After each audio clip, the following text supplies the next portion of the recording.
안녕하십니까, 이용태입니다.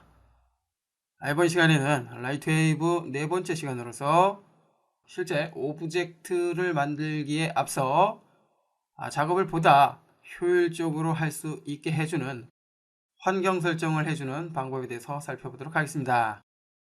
두 번의 강좌에 거쳐서 살펴볼 텐데요. 먼저 이번 시간에는 일반적인 설정과 디스플레이에 대한 설정을 해보도록 하겠습니다.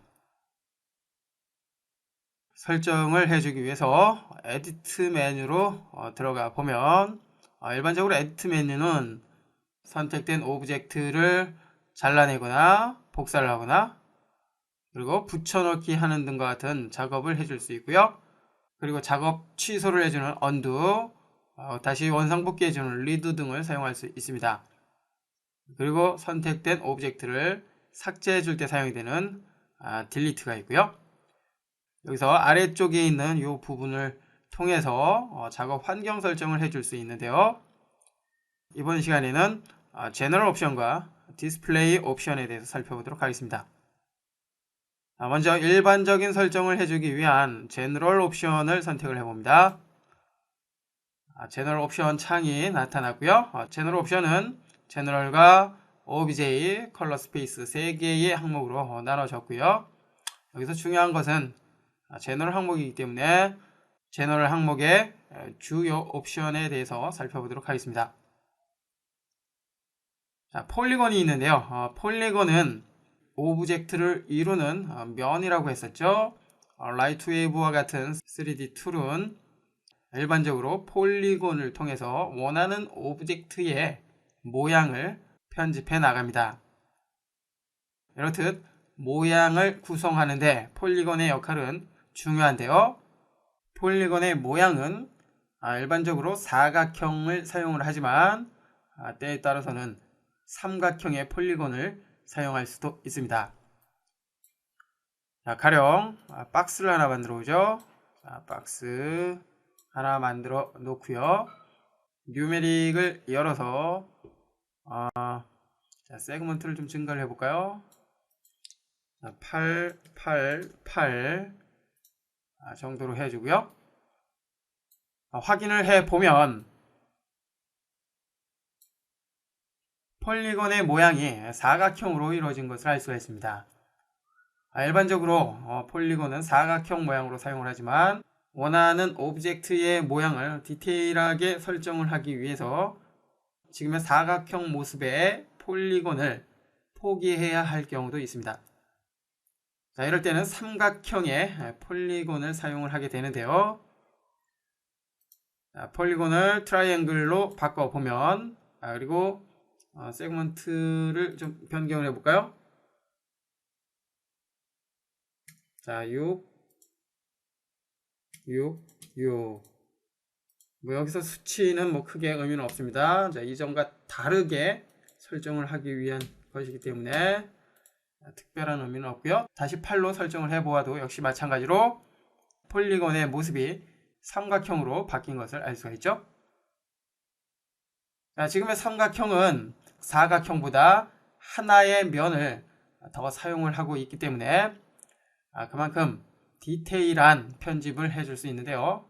단점은 사각형보다 폴리곤의 개수를 더 많이 사용하기 때문에 그만큼 오브젝트, 즉 데이터의 무게가 더욱 증가되겠죠. 상황에 따라서는 지금처럼 삼각형의 트라이앵글 폴리곤을 사용할 경우도 있지만 역시 일반적으로는 사각형, 쿼드랭글을 주로 사용을 하겠죠. 그리고 아래쪽에 오토매틱은 가장 이상적인 폴리곤의 모습으로 라이트웨이브가 지정을 해 줍니다.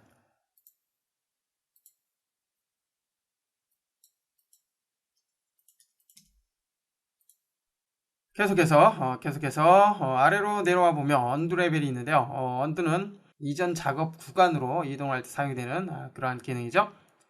여기서 사용이 되는 언두의 사용 가능 횟수를 설정을 해줄 수 있는데요. 현재 40번으로 되어 있죠. 상황에 따라서 40번보다 많게 언두를 사용할 수 있게 해줄 수도 있고요. 이보다 적게 해줄 수도 있습니다. 언두의 레벨 또한 시스템 리소스와 관련이 있기 때문에 지나치게 많은 수치를 사용한다면 시스템에 무리가 갈 수 있기 때문에 적당한 수치를 사용하는 것이 좋겠죠. 그리고 아래쪽에 오토 세이브 오브젝트가 있습니다. 우리가 작업을 하다 보면 작업 중에 컴퓨터가 다운이 되거나 렉이 걸릴 경우가 있습니다. 이럴 경우에는 라이브 컴퓨터를 재부팅하거나 라이브 테이블을 종료했다가 다시 켜야 하는 경우가 있습니다. 이러한 상황이 벌어지면 작업한 내용이 저장이 되지 않았기 때문에 작업한 내용은 흔적 없이 사라지게 되겠죠. 작업 중간에 저장을 하는 습관이 들지 않은 분들이라면 오토 세이브 오브젝트를 통해서 지정된 시간 간격에 맞게 자동으로 저장을 해 줄 수 있습니다. 현재 네번은 저장이 되지 않는 상황이고요. 1미닛은 1분이죠. 1분 간격으로 자동으로 저장을 해줍니다. 역시 지나치게 짧은 간격으로 자동 저장을 해 놓는다면 저장되는 시간이 작업의 방해 요소가 되기 때문에 지나치게 짧은 간격은 피하는 것이 좋겠죠. 일반적으로는 한 15분에서 한 30분 정도, 이 정도가 가장 이상적인 것 같습니다. 물론 여러분은 여러분에 맞게 설정을 해주면 되겠죠. 제너럴 옵션의 주요 기능에 대해서 살펴봤습니다. 지금 살펴본 옵션들은 가장 중요한 옵션들이기 때문에 반드시 숙지를 하시고요. 계속해서 이번에는 디스플레이 옵션에 대해서 살펴보도록 하겠습니다. 참고로 아래쪽에 있는 백드롭 옵션과 내비게이션 옵션은 디스플레이 옵션 창에 포함이 되기 때문에 별도로 살펴보지 않아도 됩니다.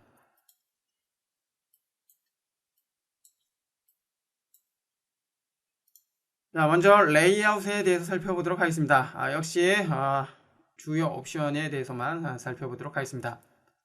현재 레이아웃을 보면 쿼드로 되어 있죠. 즉 지금 보이는 화면이 4분할 화면으로 되어 있는 것과 같은 것이죠. 기본적으로 라이트웨이브에 모델러를 실행을 하면 4분할 뷰로 되어 있는데요.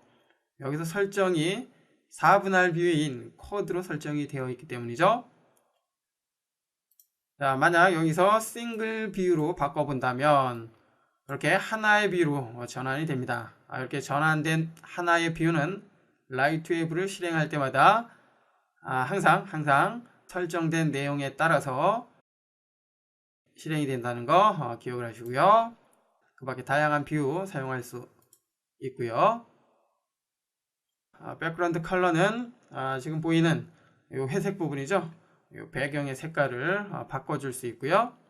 그리고 디폴트 스케치 컬러는 이 오브젝트의 이 선이죠. 세그먼트에 해당이 되는 이 선의 색깔을 표현할 수가 있습니다. 그 밖에 포인트의 색깔이나 엣지 색깔, 폴리건 실렉션 컬러, 폴리건 즉 면을 선택했을 때의 컬러를 말하죠. 그리고 노멀 실렉션 컬러, 툴 컬러 등 다양한 색상에 관한 설정을 해줄 수가 있습니다. 그리고 아래쪽에 쇼 기능들이 있는데요. 가령 만들어진 오브젝트에 포인트를 보이지 않게 하고자 한다면 쇼 포인트를 이렇게 해제를 해주면 됩니다. 그렇지만 일반적으로는 보이는 상태에서 작업을 하게 되겠고요. 작업 상황에 따라서 지금 이 포인트나 그 밖에 보여지는 것들이 작업의 방해 요소가 될 경우가 있습니다. 그럴 때만 해당 옵션을 이렇게 꺼주면 되겠죠. 여기에서는 주로 쇼 그리드에 대해서 많이 사용을 하는데요. 그리드는 거리에 대한 표시를 해주는 요 그리드죠. 요 그리드의 모습을 숨겨놓거나 다시 나타나게 해줄 수 있습니다. 우리가 작업을 하다 보면 요 그리드가 작업의 방해 요소가 될 경우가 있습니다. 그럴 경우에 지금의 쇼 그리드 꺼주거나 다시 켜줄 수 있다는 것이죠. 그 밖에 쇼에 대한 다양한 옵션이 있는데요. 여러분들이 한 번씩 살펴보시고요. 계속해서 이번에는 GL, 여기서 GL은 오픈 GL을 말하는데요. 3D 작업을 할 때 그래픽카드에 오픈GL이라는 것이 있습니다. 오픈GL은 3D 데이터를 보다 원활하게 분석해주는 역할을 해주는데요. 이렇듯 GL 항목에서는 오픈GL에 대한 설정을 해줄 수가 있습니다. 자, 옵션들을 보면 뭐 켜져 있는 것도 있고 그렇지 않은 것들도 있죠. 지금 꺼져 있는 부분들은 비교적 시스템 리소스를 많이 사용하는 그러한 옵션들인데요. 리플렉션은 반사질감을 만들 때 사용이 되는 그러한 옵션인데요. 물론 여기서 반사질감을 만들어주는 것은 아니고요. 반사질감을 만들었을 때 오픈GL을 통해서 그 질감을 표현을 하겠느냐 그 여부에 대한 설정이죠. 만약 오픈GL을 통해서 리플렉션 즉 반사질감을 표현하고자 한다면 체크를 해주면 됩니다. 단 오픈GL 성능이 우수한 그래픽카드를 사용을 했을 때 효과적으로 반영이 됩니다. 그리고 트랜스페런시는 투명도에 관한 것인데요. 역시 투명도에 관한 설정, 오픈GL을 통해서 표현을 할 것인지에 대한 여부 설정을 해줄 수 있겠죠. 자, 이번엔 뷰포트에 대해서 살펴보도록 하겠습니다. 뷰포트는 탑 레프트, 탑 라이트, 그리고 바틀 레프트, 바틀 라이트로 구분이 되어 있는데요. 각각의 뷰포트를 선택을 해 가면서 세부 설정을 해줄 수 있습니다. 자, 현재 탑 레프트로 되어 있는데요. 뷰 타입을 다른 방향으로 설정을 해보면 설정된 방향으로 이렇게 바뀌는 것을 알 수가 있죠.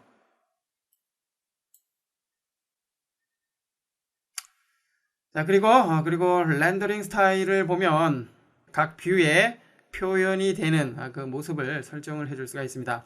현재 와이어프레임으로 되어 있는데요. 만들어진 오브젝트가 이렇게 와이어프레임 형태로 나타나게 되죠. 가령 퍼스펙티브 뷰와 마찬가지로 텍스처 와이어로 바꿔준다면 이렇게 텍스처 와이어로 표현이 됩니다. 그렇지만 일반적으로 퍼스펙티브를 제외한 나머지 뷰포트는 비교적 단순한 구조로 볼 수 있는 와이어프레임으로 사용하는 것이 좋습니다. 이 또한 시스템 리소스를 많이 사용을 하기 때문에 라이트웨이브의 작업 속도에 영향을 줄 수 있기 때문입니다. 그리고 아래쪽에 업라이트 로테이션이라고 있는데요. 해당 즉 선택된 뷰포트의 회전 방향을 설정을 해줄 수 있죠. 그 밖에 아래쪽의 옵션들을 통해서 다양한 설정을 해줄 수 있고요. 뷰포트에 대해서 살펴봤고요. 이번에는 백드롭에 대해서 살펴봅니다. 백드롭은 어떠한 오브젝트를 만들 때 그 오브젝트 모양과 똑같이 만들어주기 위한 배경 이미지를 불러와서 모양을 만들어갈 때 사용이 되는 이미지를 불러와서 설정을 하는 곳입니다. 뷰포트의 각 방향들이 있죠. 이 방향을 선택을 해서 이미지에 로드 이미지를 사용을 해서 이미지를 불러올 수 있는데요. 불러온 이미지는 해당 뷰포트의 배경에 적용이 됩니다. 적용된 이미지는 밝기와 컨트라스트 그리고 크기 등을 설정을 해서 적당하게 설정을 한 후에 그 모양을 보면서 오브젝트를 만들어 줄 수 있는데요. 이 방법은 나중에 페트병을 한번 만들 때 사용을 해 보도록 하겠습니다. 계속해서 인터페이스는 라이트웨이브의 인터페이스에 대한 설정을 해줄 수 있는데요. 툴바 포지션에 대해서 살펴볼까요? 툴바 포지션은 툴에 대한 위치를 왼쪽 혹은 오른쪽으로 설정을 해줄 수 있습니다. 마우스를 왼손으로 사용하시는 분들은 이렇게 오른쪽으로 툴을 바꿔 놓는 것이 편리하겠고요. 일반적으로는 왼쪽으로 만들어 놓고 사용이 됩니다. 그리고 뷰포트를 보다 크게 해서 실제 작업을 할 때 보다 효율적으로 해주고자 한다면 하이 툴바를 체크를 해서 툴 자체를 없애줄 수도 있습니다. 툴 자체가 없어졌기 때문에 이제 모든 작업은 단축키로 수행을 해야 합니다.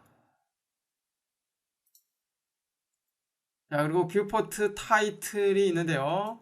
뷰포트 타이틀은 각 뷰포트 상단에 있는 기능들을 없애줄 때 사용이 되고요. 그리고 아래쪽에 인풋 디바이스가 있는데요. 작업을 위해 사용이 되는 도구가 마우스로 할 것인지 아니면 펜 마우스인 타블렛으로 할 것인지 선택을 해 줄 수 있고요. 자, 그 밖에 맨 아래쪽으로 이동을 해 보면 포인트 사이즈라고 있습니다. 포인트 사이즈. 포인트 사이즈는 오브젝트의 포인트죠. 이 포인트의 크기를 설정을 해 줄 수 있는데요. 여기 싱글 사용을 하기 위해서는 싱글 와이어 포인트를 체크를 해 줘야 합니다. 이 상태에서 포인트의 크기를 증가를 해보면 이렇게 포인트의 크기가 커진 것을 알 수가 있죠. 기본적으로 포인트의 크기가 너무 작기 때문에 포인트를 수정할 때 수정하고자 하는 포인트를 정확하게 선택하기가 쉽지가 않습니다. 그럴 경우에 적당한 크기로 조절을 해주면 되겠죠.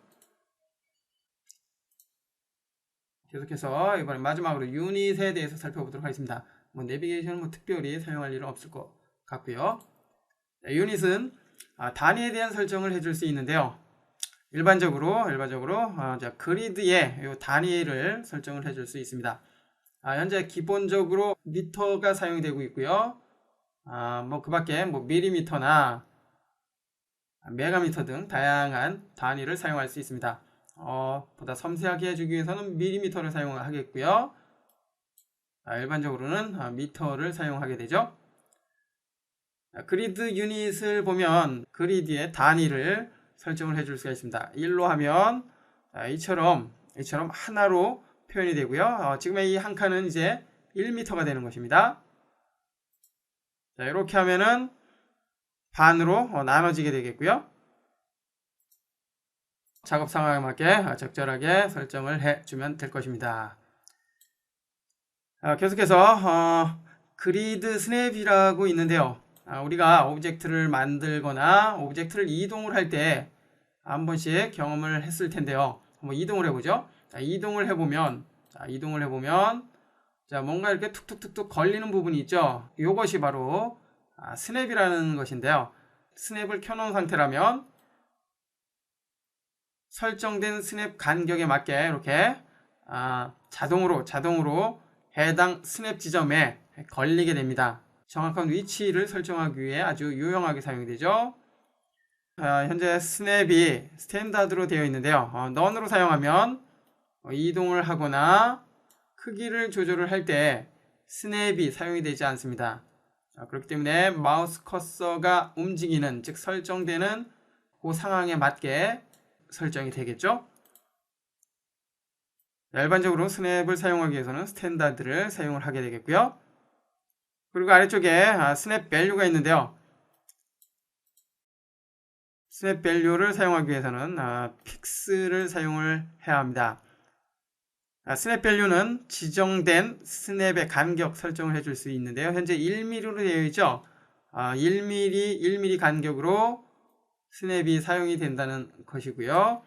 가령 여기서 10mm로 수정을 해준다면 10mm 간격으로 스냅이 사용이 됩니다.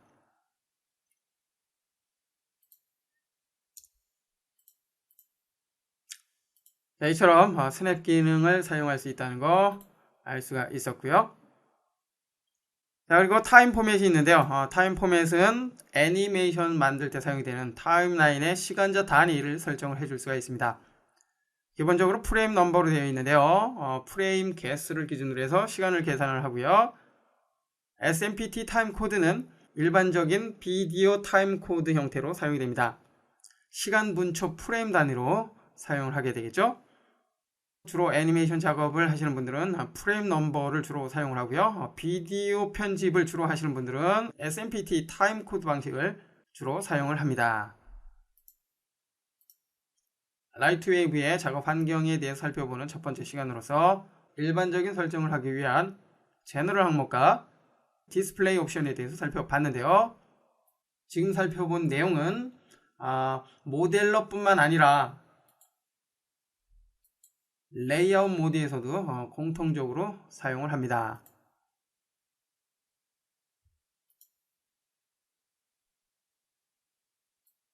자, 뭐 약간의 차이는 있지만 비슷하기 때문에 특별히 별도의 설명 없이도 충분히 여러분들 스스로 설정을 할 수 있을 거라고 생각이 들고요.